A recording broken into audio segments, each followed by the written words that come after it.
Hi, I'm Avery, I am Lily. and this episode is being sponsored by the Sham Total. It is a total sham. For legal reasons, that is a joke. We are not sponsored by a fictional product set inside a fictional universe created by the Disney company. Now, I wish we were sponsored by an owl trowel. God. Okay, so this is a part two to our Gravity Falls season 2 covering. If you have not listened to part 1, What are you doing with your life? wow, Lily, that's rude. You know what? I will probably link it in the description, and Do you have access to like title card I or mean, whatever? oh, uh, you mean like end screens or like the I button that's on YouTube? The I button that's on YouTube. I don't know. I actually don't know if I have access to that because I Huh. don't know if you have to meet qualifications to get it, or if it's just something that I've never used. Weird. But yeah, I'll link part 1 in the description for those of you who want to go back and listen to it. If you are listening to this on any platform other than YouTube, Go then back out to the yeah, main section of where you're watching. Scroll like one thing above it, and it's probably there. yeah. Um, so yeah, we're covering Gravity Falls season 2 as we do. Our next episode that we have to cover is the Love God. I'm gonna be real. I think Mabel should have just left Robbie alone. I mean, it's just one of those things like, yes, it all works out in the end, but like realistically, hmm, Yeah, like people who act like the way Robbie is acting, um, kind of deserve to just be left alone. Um, ugh, the way he's acting, he should be left alone. He shouldn't be trying like nobody else should be trying to pair him up with anybody else. He needs to be left alone. He needs to, learn to move past things. And it's really, really a disservice to his character that he isn't allowed to move past Wendy. He's forced to by yeah, magic. magic solves a lot of things. Yeah, it's just kind of, I don't know. I don't like it. The rest of the episode was pretty okay. The drama that ensued because of that relationship was somewhat interesting. The But fact that it was all put back together because of one person suffering. yeah, I I mean, mean, that's really realistic on how friend groups work. yeah, pretty much. Um, but yeah, there's really not too much to say about this episode in particular.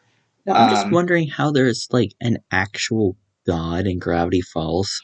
yeah, and didn't he not come back in Weird Mageddon? I'm not exactly sure. Yeah, I don't I recall seeing him in Weird Mageddon. I mean, I'd have to like rewatch it again and just like laser focus, see if I can find him. But Yeah. like, I don't remember. And again, Anyway, what would a god, help? Well, he was actually, kind of a useless god. Let's be real. at this point, Bill Cipher was a god in his own right. Anyway, what's episode 10?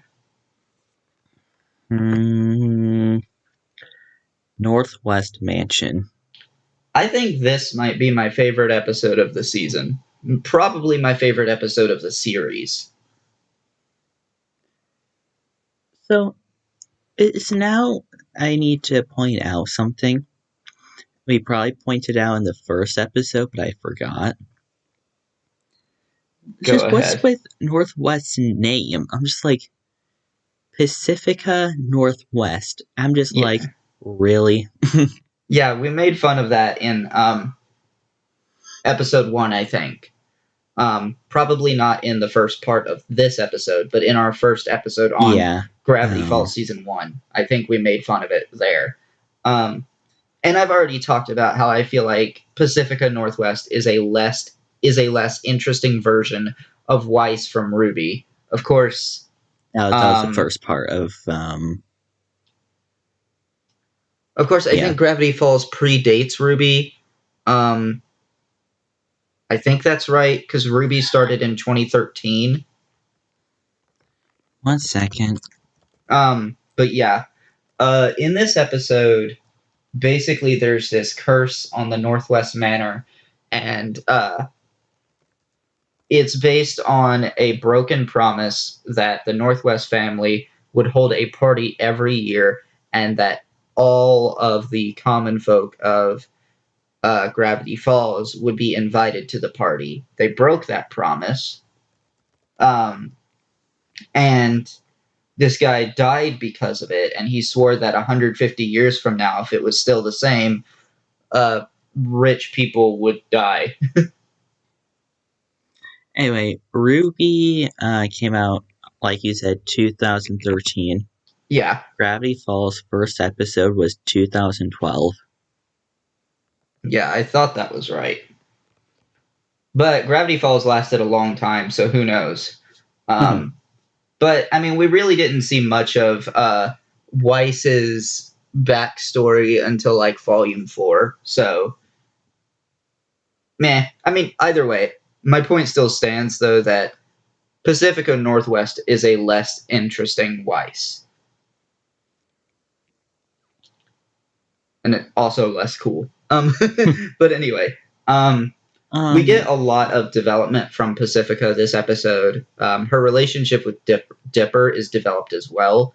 And I didn't know that this was a common fan ship, but uh, I really like the idea of Pacifica and Dipper being a couple. I completely forgot the ship name. Whatever. I only know of one ship name, and it's fucking disgusting, so I'm not even going to bring it up. I know which one you're talking about. Yeah. Oh, not on this podcast. Oh, hell, not on this podcast. Absolutely not. Though I think we've gone way too long in the podcast without saying. I'm just like, Alex Hirsch really did a really good job setting up this fictional location called Oregon. Yeah. Because This we is all just know Oregon's not a real place. yeah, Oregon only appeared in Gravity Falls. Any other time Oregon is referenced, it's actually just a callback to Gravity Falls. Or it's, people mistakenly calling the California DLC Oregon.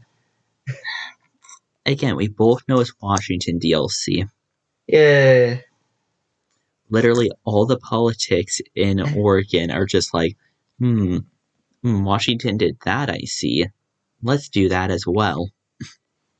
Speaking of politics, Oh god, no, nothing good can start with that sentence. I just find it funny that I don't remember what episode it was in this season, but there was a mention of illegal fireworks, and I was like, yeah, I guess they would be Oh, right, illegal since yeah. this takes place in Oregon.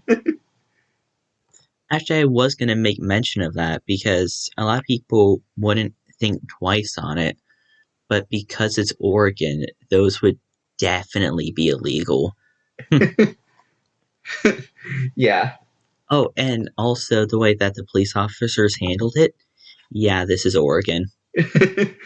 Or any state really where fireworks are illegal. There's like, do you have a permit for those? No. Okay, then. Have a nice day. No, it's like, do you have a permit for those? And it was Why, like, do no. you have a permit for your face or some shit like that? I'm just, like, I purposely misquoted that. No. It's, do you have a permit for being totally lame?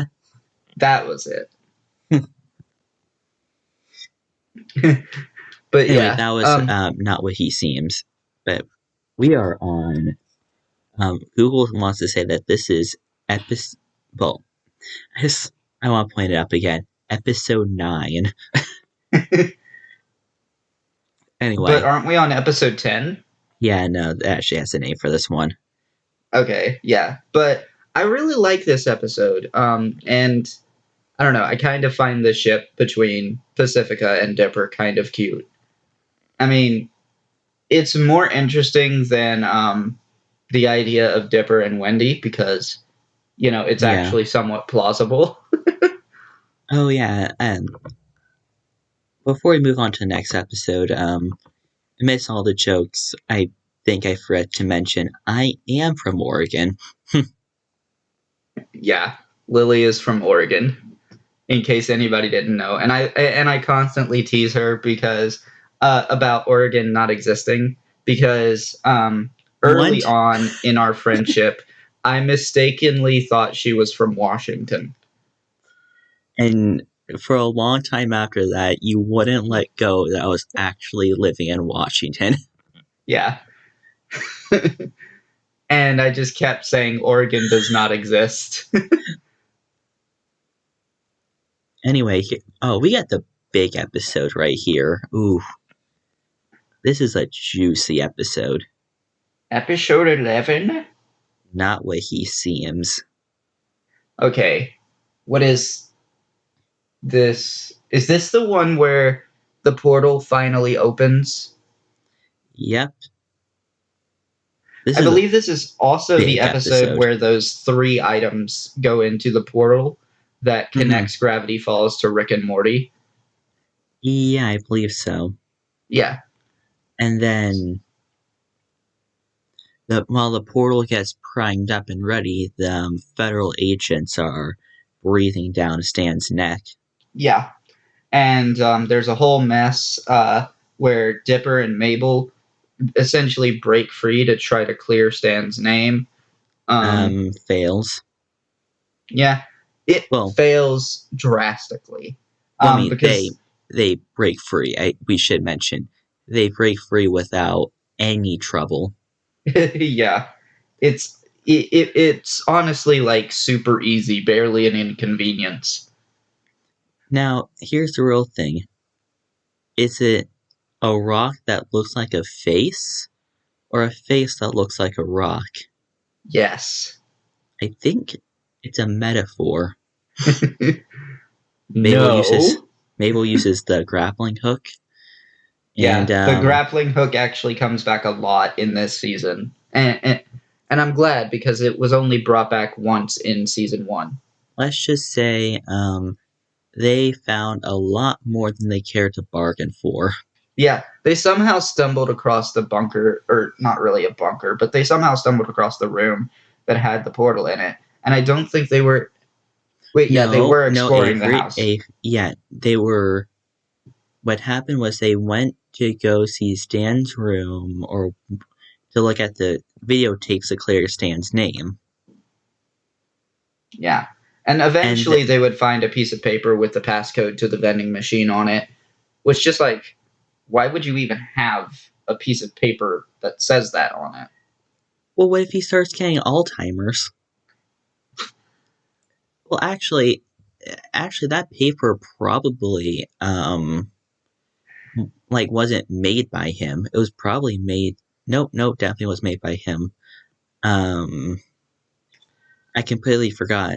It was not Stanford who actually put that in the vending machine there. Why would he? That was just his house. Why? Who puts a vending machine in their house? Yeah, exactly. Like, what?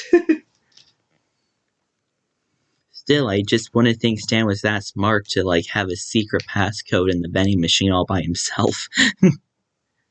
Nah, Stanley was pretty smart because let's Yeah, talk about it. Eventually, it's this episode that we learn that Stanley faked his own death and began posing as Stanford, his twin brother. true, but he also made brands like a total sham. Yeah. Let's not forget about that.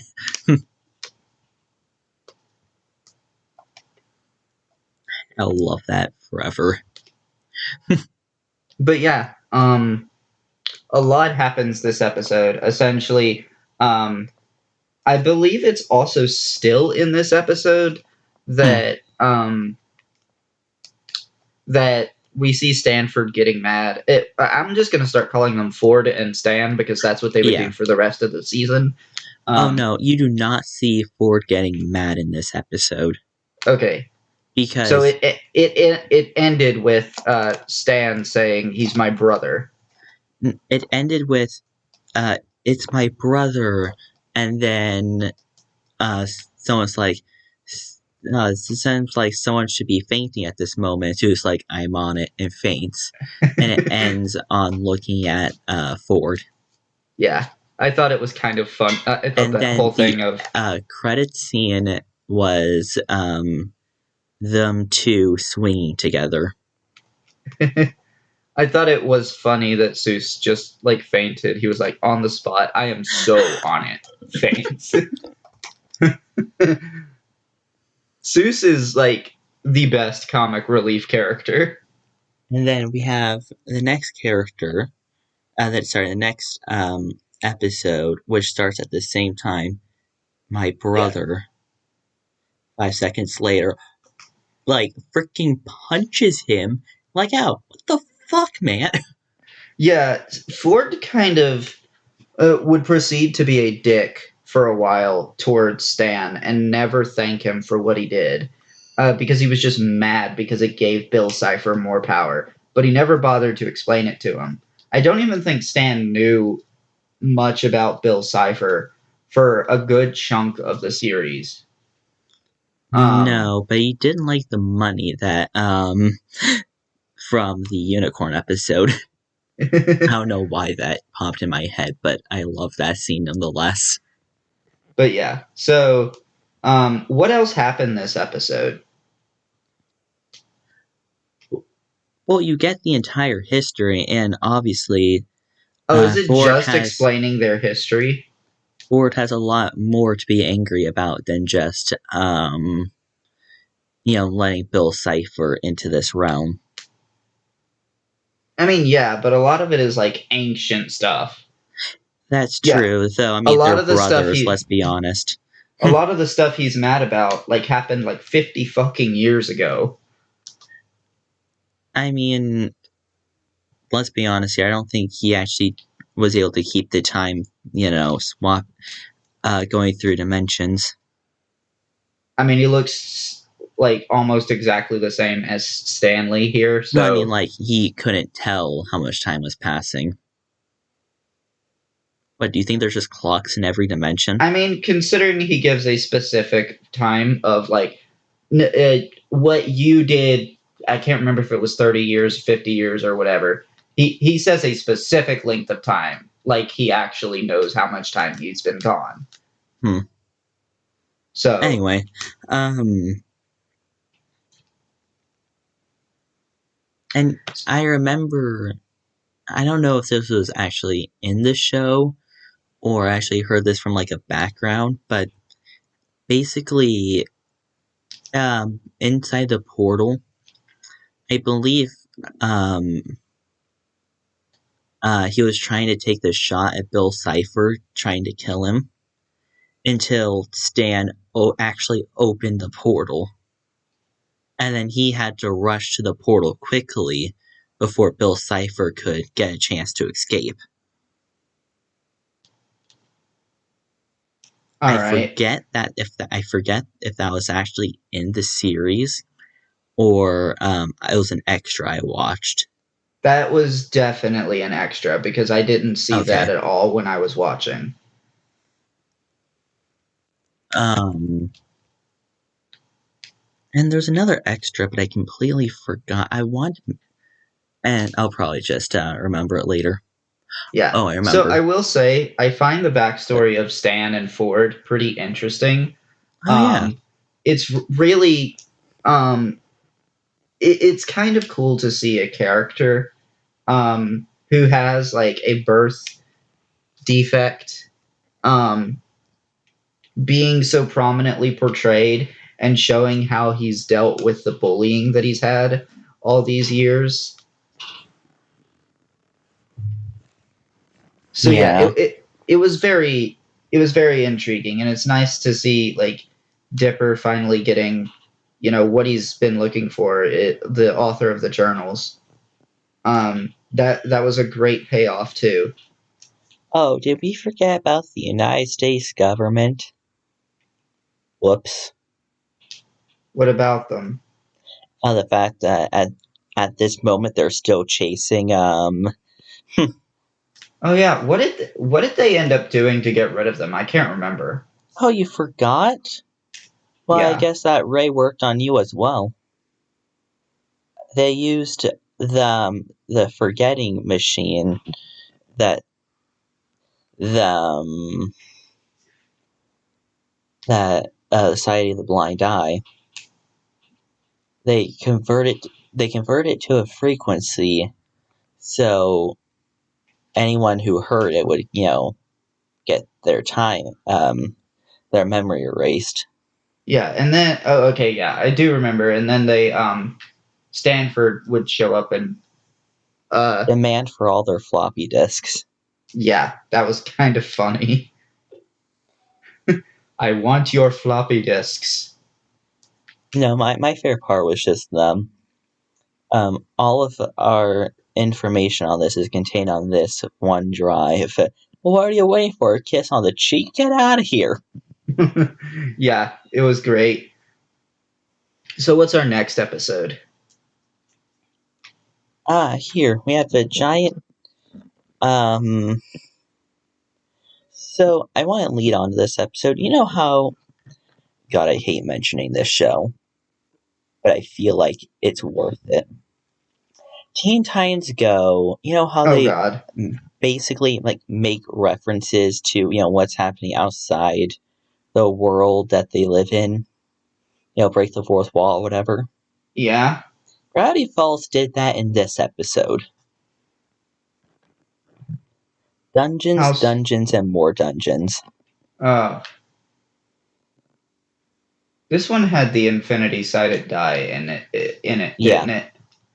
but Okay. I'm talking about the detective scenes, and every time that they mention detective, just replace that with Gravity Falls. Yeah, because like there was that whole scene where they were like, "Oh, he had a twin brother the whole time." That's a lame twist. Yeah, like, and a lot of people actually had already guessed that Sam would have a twin brother like a long time ago, before the How? reveal. Not a fucking clue, but it happened.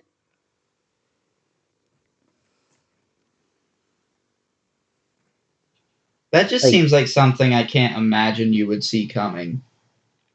not at all, but it happened, and that's why they made a response to it. I believe, and if they had enough time to make a response to it, they must have this must have been happening in the first season. But yeah, so in this episode, something I don't like is why the fuck did they keep the infinity sided die in the bag?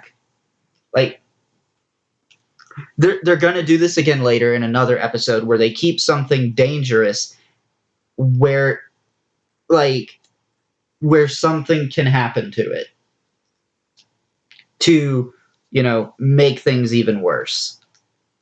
And it happens this episode. They keep this infinity sided die, which has been banned in like 9,000 dimensions or something. I think it was just 90 dimensions.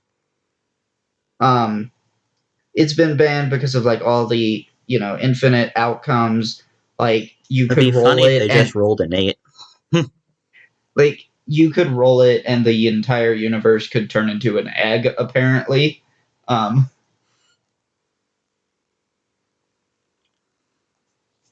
so yeah. I mean, it's such a weird thing, and it's weird that they kept it in this bag with all their other dice. I mean, well, at the very least, And in their mind, they thought, oh, nothing can happen to it. It's in this protective case that Ford assured him they'll, keep it safe. It didn't keep it safe. Clearly, like, seriously, just keep it in a place that no one is going to touch. Keep it away from other people. I Is mean, it it's so really so cool, hard? though. It's just so cool. Is it really so hard to keep things away from other people? It's gonna burn them later this season and literally bring about Weird Mageddon. Um, but yeah, I found that And annoying. another weird thing that happens in the three-part season, Disney Plus ruined it. Nah, they made it make more sense. No, they fucking ruined one of the greatest openings. But I'll mention that all day in the next part. But yeah, I mean, it's really not worth talking about because like you made a bigger deal about it than it really is. But in regard to openings this season, I got really annoyed with Hmm. openings being shortened because I feel like at that point I might as well just skip the opening altogether if you're gonna make it shorter. Well, why haven't you been skipping it? Because I think the longer opening is actually one of the best openings to any show ever. I mean, openings literally are a product of the time of TV shows. Like, That's like serialized of, um, showing on, not I would say that's series not based, entire. I would say TV. that's not entirely true. There's plenty of web series that have openings, and hell, there's lots of stuff on YouTube that has openings, like regularly as well. Like Game Theory even has Hmm. openings.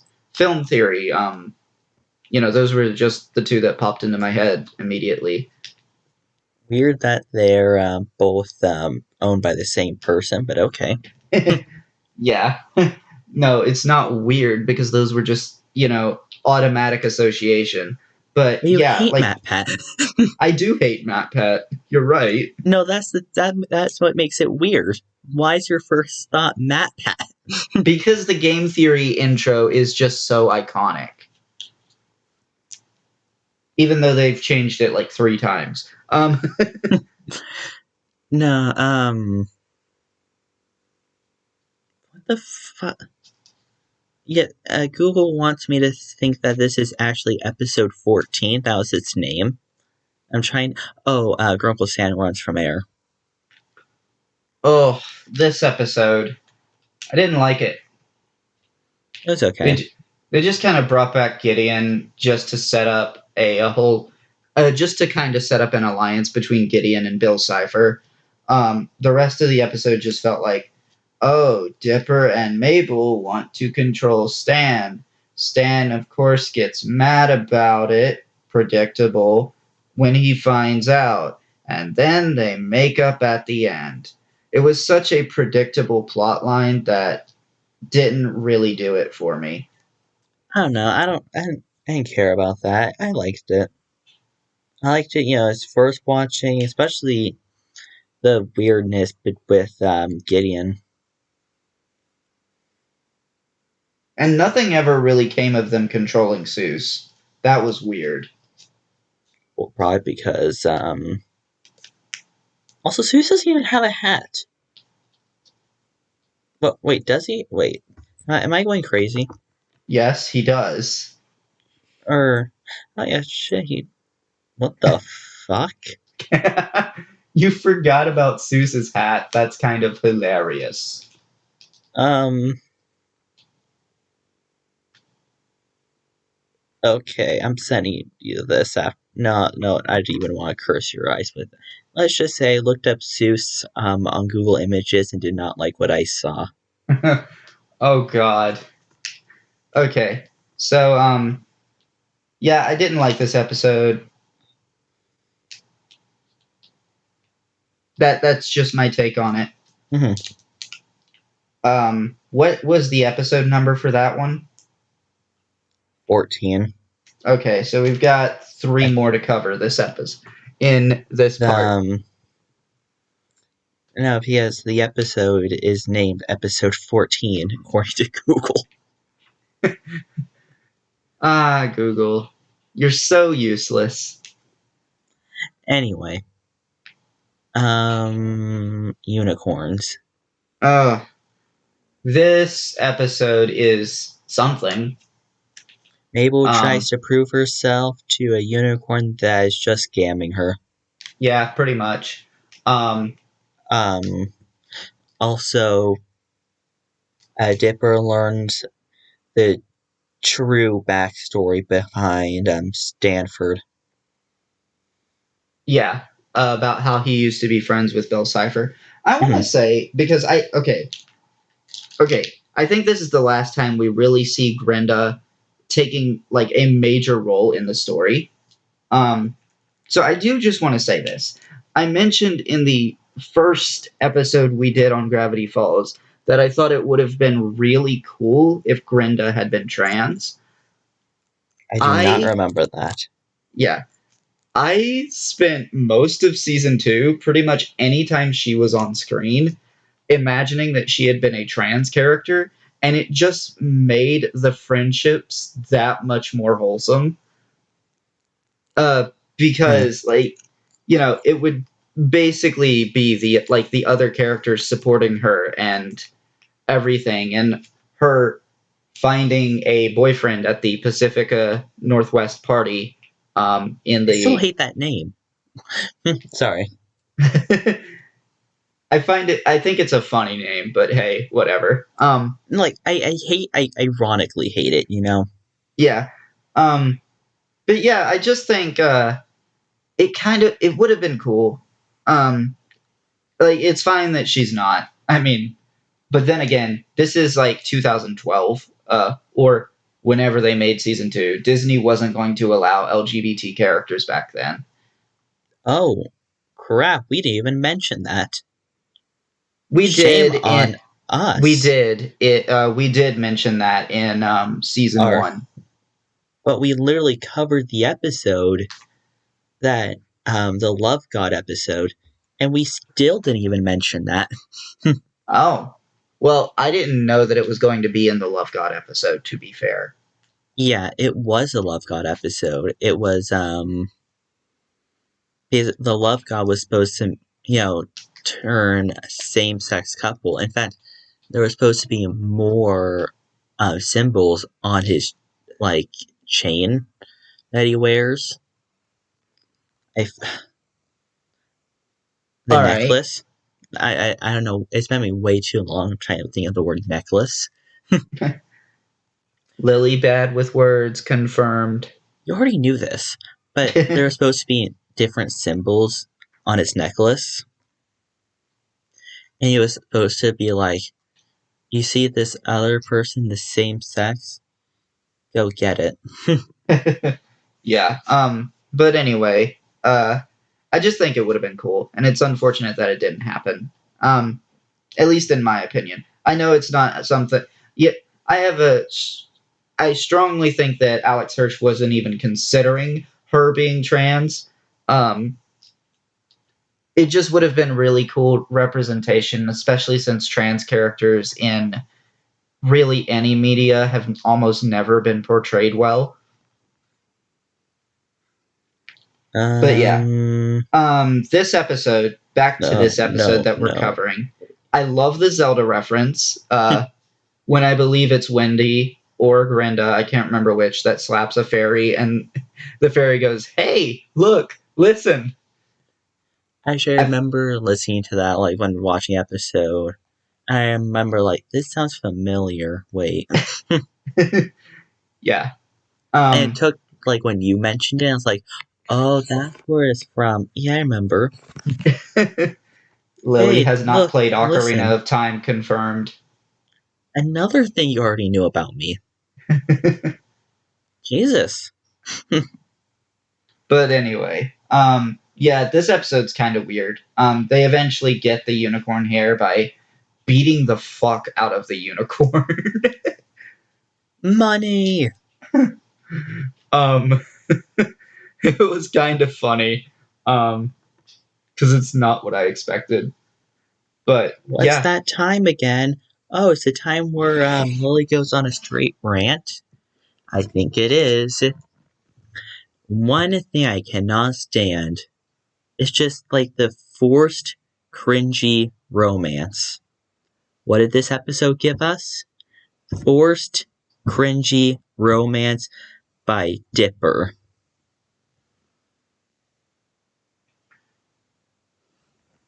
Yep, we're off to roadside travels.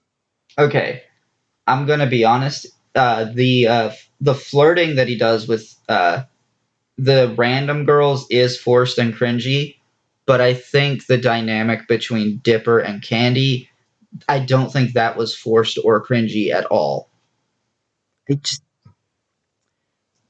and like just the way that's like just the entire episode was just not my cup of tea. It's just if someone tried to serve me that as a cup of tea, I'd be spitting it right out like spit cola. I mean, like, it helps that earlier, like, I kind of pictured, like, earlier in the episode, Hmm. before he even complimented Candy, I was like, it would be interesting to see those two together. Um, And then it's also at the point where like Candy finds out, oh, he's been flirting with all these girls. Wow. yeah, and that kind of stretched the suspension of disbelief a lot because he met these girls in three different places in Oregon, and they all show up right as he's on a date with Candy. Sure, buddy. Well, Sure. actually, it makes a whole lot more sense when you think about what happens after. Um, and it would seem that the Mystery Shack got a bit, let's just say, the other people from Oregon took notice. I don't know. It stretches disbelief a lot for me. Too much. I can't believe that these three girls would be there independently of each other, and I can't believe that they would be there even if they were like no, like you can't make me believe that they weren't there independently of each other, and you can't really make me believe that they should, like, that there is a logical reason that they would be there at all. Together. Yeah, Also, I wonder if the, because I actually forgot where they actually went. I wonder if they went to Seaside. but yeah, there's also that weird side story with Stan and the Spider Woman. That was odd. I also like I was talking to Lily about this episode before we started recording. I find it odd that Dipper just trusts Stan automatically when, like, he saw that Stan clearly wasn't an expert with women in the episode where Mabel plays matchmaker with him and Lady Susan. Sure, he wasn't there for the entire thing, but, like, he knew a little bit of what happened. God, now I'm just thinking, like, Mabel throughout this really tries to play with other people's lives, and I feel like that's where her character just falls because she keeps doing it. Yeah, she did it with Dipper and Candy in this episode too. Um, but Um, but I just remember one of the episodes. I forget which one, but Mabel was trying to get Stan over his fear of heights. I just remind. I just remember the quote where Stan had said that having a ladder around the house is more dangerous than a loaded gun. That's why he has three guns in case any maniac decided to bring in a ladder. that was certainly hilarious. But yeah, No, Yes, I can testify that all Oregonians are actually afraid of ladders. yeah, I definitely think that Dipper and Candy could have worked if it wasn't crammed into such a cringy episode. I definitely Definitely. think they have less chemistry than I think Dipper and Pacifica have. But Oh my god, I can't even. We also missed the joke in that episode. the thing about how she's the worst, and then she knocks on the door, and he opens the door, and He's like, he "You're the tells her to worst." her face that she's the worst. And this isn't just jealousy talking. I'll even say that to her face. I need your help. You're the worst. Slams door. Yeah, and it's like I don't know. It's kind of weird that this happened after the golf episode because I feel like that interaction would make more sense if it happened before the golf episode. I mean, they're getting better, but I mean, it's also that Dipper would also be cynical to Pacifica because that most of the interactions were between Pacifica and Mabel. I mean, yeah, but Dipper was there too. Dipper was there, but um, it didn't. It still felt like he had resented Pacifica after the episode ended. Is this episode 16, by the way? Yes. Okay. So I guess we should move on to the last episode of this episode.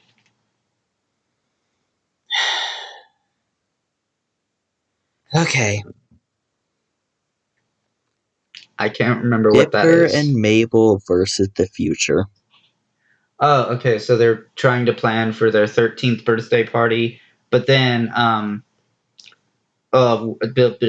Ford asks Dipper to help him go get this adhesive from an alien spaceship, so Okay. that they can repair a so that they One can of repair this them. rift in space time.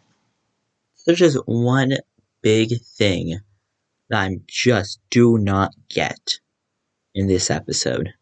And what's that? And we've been talking about this before. Like if one little thing changed, the entire like Weird Mageddon would not happen, right? Yeah, Why the frick was no one thinking, oh yeah, what if Mabel also just stayed with Ford? Like, excuse me? Did no one actually think about, like, so Dipper was given an offer to stay with Ford, but why couldn't they just, like, have Mabel along for the ride? Did no one think about that? yeah, clearly. But then Like, the other thing too that would have prevented Weird Mageddon, they shouldn't be carrying this delicate object around with them. Like or, they should have left it in that room that we saw that literally nobody knew about. no, yeah, no, I'm taking my issues just with, like, are you really kidding me that no one actually thought Mabel was competent enough to be with um Ford? And Mabel's main issue wasn't, hey, I can be with Ford more. No, Dipper's leaving me. Yeah, it's just kind of weird. And it's like Mabel didn't want to leave Gravity Falls to begin with. She had friends there that like This mm, would have been Mabel's perfect chance to not leave Gravity Falls. yeah, exactly. But instead, we have to get this selfish character arc, which we'll talk a lot more about in the third part to this episode. Yeah, anyway, But yeah, long story short, when they get back home, and Dipper, uh, when they get back home, Dipper and Mabel get into an argument. Mabel runs off, accidentally grabbing Dipper's bag instead of her own bag, which has the space time rift in it. She makes a deal with Bill Cipher, who is impersonating Blyndon Blandon, and gives him the rift, which he immediately crushes the protective casing on and uses it to break into their dimension, and also traps Mabel in like a prison of her own fantasies. And I would say less of trap because, I mean, Bill Cipher did uphold to his agreement, Yeah, he did. which is a lot more than you say about the sock puppet episode. As he did not help Dipper, getting into that laptop. Nope. And then when we eventually see what's actually in the laptop, it's literally nothing but a countdown timer. I It's kind of mean, weird. I mean, yeah, it does lead to discovering more about McGunkit because, like, there's like a thing that says McGunkit Tech Works or something. and that's the lead up on when he just bought an entire mansion. More on that at later. Yeah. So, ugh, I think we're done here. Um, Oh my god, I just remember something. what's that? Ford. And I think you should know who has the same voice actor as Ford. Bill Cipher? No, that's Stan. Wait, are they not the same voice? No, Oh, then I don't know. let's just say Exploding Lemons. Yeah, that tells me nothing. Portal 2. Oh, He was the voice of Cave Johnson. yeah, I literally would have not made that connection because I haven't played the game in forever. Yeah, no. Like, if you actually play the game recently, or at least hear his clips, I cannot, like, he uses almost the same voice as the Yeah, I've never watched Ford. anyone play the game either, so there is that. Well, didn't you play it yourself? Yeah, decades ago. Yeah. Um, like Ford almost sound like really similar to the voice he used for Cave Johnson. All right, that's a really And cool factoid. the fact, and I cannot get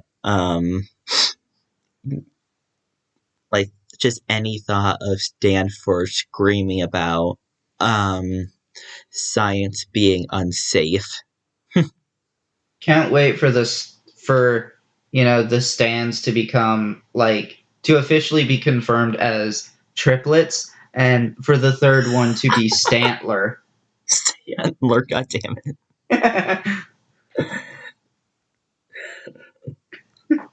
What, did he just become an effing Pokemon? I mean, what? Yes. We're shipping you off to Legends Arceus. I don't know. But yeah.